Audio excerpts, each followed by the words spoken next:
Clive, it's hard not to be happy with a 32 points to 3 win over who is supposed to be the biggest competition in the league so far. You must be delighted. Well, absolutely. I set the boys a few challenges before the game. Defence was one of them because we know we'd have to defend well against these boys because they've been tearing it up in our division. And that's what we did. And to keep a side like these down to no tries against speaks volumes of the effort the boys put in today. Yeah, the defence is particularly impressive. No tries scored, so I guess that must be a big pat on the back for yourself there. Oh, I didn't tackle. They did. I just gave them the structure. They implemented it and carried out. What I liked about it was, when we didn't defend as well as we did, people got bodies in the way and there's bodies in motion all the time. And and a scramble defence was the highest order.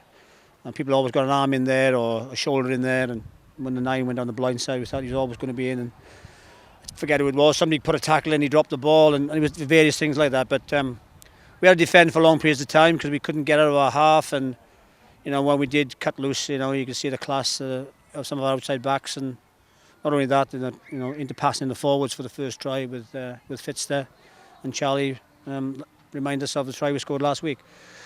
So if any team thinks we're just one-dimensional, they'll have to think again. So we have got pretty important backs as we all can see, but that pack lived up to its reputation today. And 7 games in, 35 points, regardless of other results. By my reckoning, 6 points clear. You'd have taken that at the start of the season, wouldn't you? Yeah. Yes, we would have. Sure. I mean, full nap, isn't it? Really, 7 out of 7, and 7 bonus points to go with it. We'd have died for that really. With the new team, it's gelled pretty quickly, as I've said all along, and we just got to keep doing the things we practice in training. Keep analysing the opposition, picking out the strengths and weaknesses. We've got a big job on next week down in Henley. I know how tough it is to go and get a result down there. That'll be a lads' A down there for sure. But we're capable of winning down there. As we've shown on the road, we've shown we're going to Richmond and Cinderford, tough places.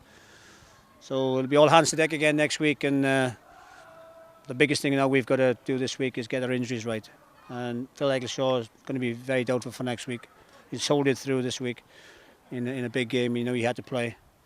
But they're all big games, and we'll just have to reassess him. And I'll probably be on the phone to agents and directors of rugby again this weekend. I won't be having any Sunday lunch this weekend, so that's the name of the game, isn't it? I say you can hear the boys singing now. Spirits in the camp must be through the roof. Yeah, look, when you win it, you get team spirit, don't you? But what we've tried to develop since the onset, and if you've seen them up in Scarborough in pre-season, then you'd have seen it was a good spirit for sure. But you can't play rugby without unity and team spirit, and that's one of the prerequisites just before you start a campaign. And fortunately we had some good boys last year who with Dolly through and through, but unfortunately others didn't have that will to win collectively. But this year it's a different attitude, a different mindset, and they've lived up to their trademarks today.